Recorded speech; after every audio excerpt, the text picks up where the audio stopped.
Welcome to డి6. This is professor Vinod Kumar. గత వారం 10 రోజులుగా మనము చూస్తూనే ఉన్నాము ఇవాళ ఆంధ్ర సినిమా ఇండస్ట్రీ ఆగడాలను. ఇవాళ నేను రేవంత్ రెడ్డి గారిని ఒకటే విజ్ఞప్తి చేస్తూ ఉన్నాను.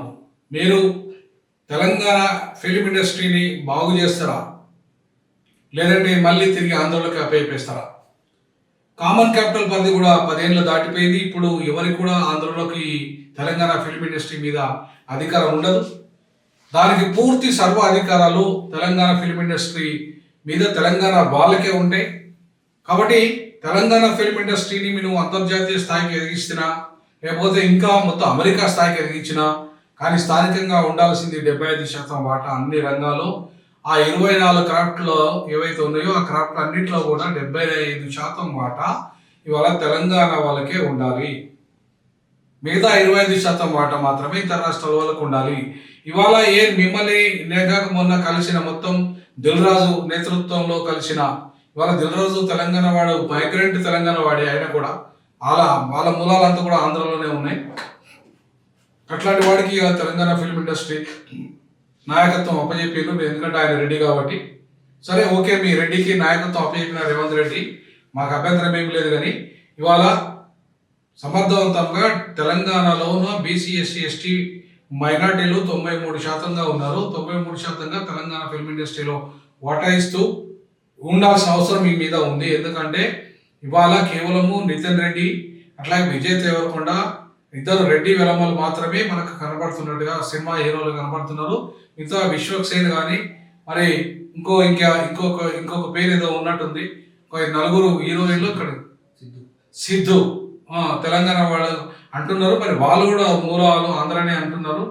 మరి ఈ 4 కూడా మూలాలంతా కూడా ఆంధ్రనే అయి ఉంటుంది అని చెప్పేసి, ఎందుకంటే ఇప్పటిదాకా వీళ్ళంతా కూడా వాళ్ళు ఆంధ్ర హీరోలనే పొగుడుతారు, వాళ్ళతోనే ఉంటారు, వాళ్ళ చెంచాగిరి చేస్తున్న ప్రచారం తెలంగాణలో బలంగా ఉంది. కాబట్టి ఇవాళ మరి వీళ్ళు తెలంగాణ వల్ల ఆంధ్ర వల్ల ఇలా తెలుసుకోవాల్సింది కూడా ఈ 4 ఎవరైతే ఉన్నారో హీరోలుగా చలామణి అవుతున్నారో వాళ్ళు తెలుసుకోవాల్సిన అవసరం ఉంది. ఇవాళ తమిళనాడులో ఎట్లయితే దళితులు సూపర్ స్టార్లుగా ఎదిగారో అట్లనే ఇవాళ తెలంగాణలో ఎదగాల్సిన అవసరం ఉంది. తెలంగాణలో దళితులు, బీసీలు, మైనార్టీలు వీళ్ళందరికీ అవకాశాలు దక్కాలంటే తెలంగాణ ఫిల్మ్ ఇండస్ట్రీ తెలంగాణ వాళ్ళ చేతిలోనే ఉండాలి. తెలంగాణ వాళ్ళ చేతిలోనే నిర్మాణం జరగాలి. తెలంగాణ వాళ్ళకి అవకాశాలు రావాలి. తెలంగాణ నిర్మాతలు, తెలంగాణ సినిమా హీరోలు, తెలంగాణ సినిమా హీరోయిన్లు వీళ్ళకి ముందు 75% అవకాశాలు ఇచ్చిన తర్వాత ఇతర రాష్ట్రాల వాళ్ళకి ఇచ్చుకోండి, మాకు అభ్యంతరం లేదు. కానీ ముందు వీళ్ళకి ఇచ్చిన తర్వాతనే ఇతర రాష్ట్రాల వాళ్ళకి ఇవ్వాలి. అది మీ రామారాయణ స్టూడియో అయినా, అన్నపూర్ణ స్టూడియో అయినా, లేదంటే రామోజీ ఫిలిం స్టూడియో అయినా 75% తెలంగాణ ఉద్యోగులతో నింపాలి. తెలంగాణ ఉద్యోగులనే అక్కడ అవకాశాలు ఇవ్వాలి. 24 క్రాఫ్ట్స్లో కూడా తెలంగాణ వాళ్ళకే ఇవ్వాలి. ఇవాళ నేను ఆంధ్రలోకి వ్యతిరేకమని చెప్పి చాలా మంది ప్రచారం చేస్తున్నారు, నా మీద కామెంట్స్ పెడుతున్నారు. ఇవాళ నా వీడియో ఏదైతే వైరల్ చేశారో వెళ్ళిపోండి సంక్రాంతి వరకు అని చెప్పేసి ఏదైతే అందో, నేను అన్నది తరలిపోండి అన్న, వెళ్ళిపోమని చెప్పలే, తరలిపోండి. ఏదైతే మీ ప్రాంతాన్ని బాగు చేసుకోండి. మీరు వెళ్ళేసి మీ ప్రాంతాన్ని బాగు చేసుకోండి. ఎందుకంటే ఆంధ్ర ప్రాంతం పాపం వెనుకబడి 53లో ఆంధ్ర రాష్ట్రం ఏర్పడినప్పుడు మీకు క్యాపిటల్ సిటీ లేదు. 2014లో మీకు ఆంధ్ర రాష్ట్రం విడిపోయినప్పుడు కూడా మీకు క్యాపిటల్ సిటీ లేదు. మాకు హైదరాబాద్ బలమైన క్యాపిటల్ సిటీగా డెవలప్ అయింది. మేము నిజాం హయాంలోనే మేము ప్రపంచంలో అత్యంత సంపన్న నగరం ఇది. మీరు వచ్చి కొత్తగా ఆంధ్రలో వచ్చి మాకు డెవలప్ చేసింది ఏం లేదు. ఇలా మీరు దోపిడీ చేశారు. మేము మా భూములు లాగేసుకున్నారు చీప్లా. మా అమాయకత్వాన్ని దోచేసుకున్నారు. మీరు 1000 కోట్లు సంపాదించారు. మీరు ఇవాళ మీకు ఇంత డబ్బు వచ్చిందంటే బికాస్ ఆఫ్ మా తెలంగాణ. ఇవాళ మీరు మద్రాసు నుండి ఇక్కడికి వచ్చే వరకు మీరు బికార్లే.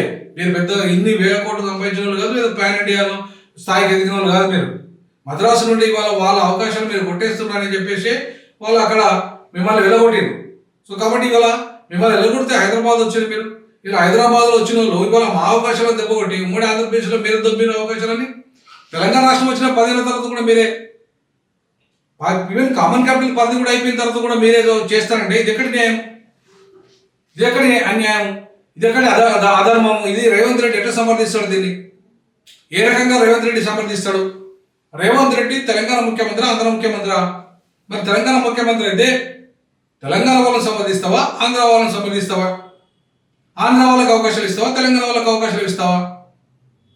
అల్లు అర్జున్ కేసు విషయంలో రేవంత్ రెడ్డి నేను అభినందిస్తున్నా. ఇవాళ ఖచ్చితంగా రేవంత్ రెడ్డి ఆ విషయంలో చాలా సీరియస్గా ఇవాళ ఎవరైతే చచ్చిపోయిన రేవంత్ పక్షాన్ని నిలబడ్డాడు, ఆ కుటుంబం పక్షాన్ని నిలబడ్డాడు, శ్రీతేజ ఆరోగ్యం మెరుగుపడుతున్న క్రమంలో ఆయనకు అన్ని రకాలుగా అండగా నిలబడ్డాడు, ఆయన మంత్రి కోమటిరెడ్డి నిలబడ్డాడు, యావత్ తెలంగాణ సమాజం నిలబడ్డది. ఇవాళ మా తెలంగాణ ఓయూ విద్యార్థులు పోయి దాడి చేసిన తర్వాతనే 50 లక్షలు ఇవాళ మా మొదటిగా ఇవాళ సినిమా రంగం కదిలొచ్చింది. అట్లాగే ఇవాళ దాదాపుగా 3 కోట్ల రూపాయల వరకు కూడా ఆ కుటుంబానికి ఇవాళ న్యాయం జరిగింది.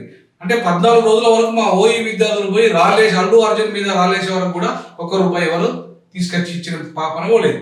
అంతేకాకుండా కనీసము వాళ్ళని పరామర్శించిన పాపన ఎంత పోలేదు.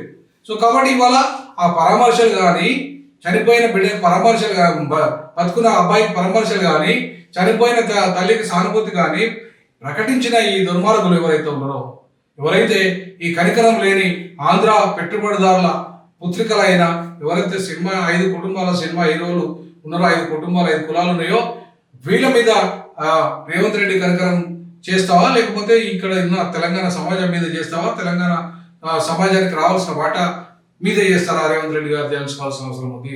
మీరైతే అద్భుతంగా అసెంబ్లీలో మీరు మాట్లాడారు, మీరు ఆ మాటకు కట్టుబడినారు. ఇవాళ ఆ విషయంలో మిమ్మల్ని నేను అభినందిస్తున్నా. గత 10 ఏళ్లుగా కేసీఆర్ తెలంగాణ ఫిల్మ్ ఇండస్ట్రీని పట్టించుకోలేదు, వాస్తవం ఇది. తెలంగాణ ఆంధ్ర వాళ్ళతో కుమ్మకైండు, వాస్తవం ఇది. మీరు కూడా అట్లే కుమ్మకైతారా? మీరు కూడా అట్లనే వాళ్ళకి ప్రియారిటీ ఇస్తారా? మీరు కూడా వాళ్ళకి అవకాశాలు ఇస్తారా? మరి ఇట్లాంటి కేసీఆర్ ఏదైతే తెలంగాణ ఫిల్మ్ ఇండస్ట్రీకి ద్రోహం చేసినట్టుగానే మీరు చేస్తారా? చేయొద్దు కదా, చేయకుండా ఉండాలి కదా. మీరు తప్పకుండా ఆ దిశగా రేవంత్ రెడ్డి గారు ఉంటారని అనుకుంటాను. నేనైతే తప్పకుండా రేవంత్ రెడ్డి గారికి అండగా ఉంటాను ఈ విషయంలో. రేవంత్ రెడ్డి గారు రియల్ హీరో. ఈ రియల్ హీరోస్ వాళ్ళు పెద్ద లెక్క చేయడం, ఆయన వాళ్ళకి ఎదురవాళ్ళు పోయి వాళ్ళు అక్కడ ఆంధ్రలో ముఖ్యమంత్రి గారు బాబు గారు అక్కడ పిలుస్తున్నారు, పవన్ గారు పిలుస్తున్నారు, స్వయంగా పవన్ గారు సినిమా యాక్టర్ కూడా, ఉప ముఖ్యమంత్రి. కాబట్టి ఇవాళ అక్కడికి పోండి, మీరు తరలించండి, అక్కడికి పోయి అక్కడ ఆంధ్ర వాళ్ళకి అవకాశం ఇవ్వండి, ఆంధ్ర రాష్ట్రాన్ని అభివృద్ధి చేయండి, ఆంధ్ర సంస్కృతిని, ఆంధ్ర కల్చర్ని, ఆంధ్ర విధానంలో అభివృద్ధి చేయండి.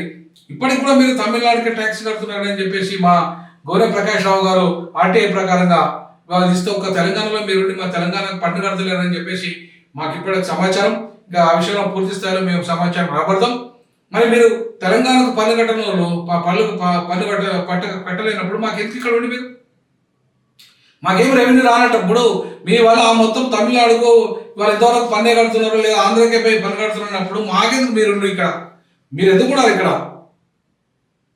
మా భూములను మీరు ఎందుకు కబ్జా చేయాలి? ఇలా వేల ఎకరాల భూములు మా ఎంత కబ్జా చేసింది మీరు, చీప్గా కొన్నది మీరు, గ్రాబింగ్ చేసింది మీరు, మీ చంద్రబాబు నాయుడు, ఎన్టీ రామారావు పూర్తి స్థాయిలో మా భూములను కబ్జా చేసిన వాళ్ళు, వైఎస్ రాజశేఖర రెడ్డి మా భూములను కబ్జా చేసినాడు.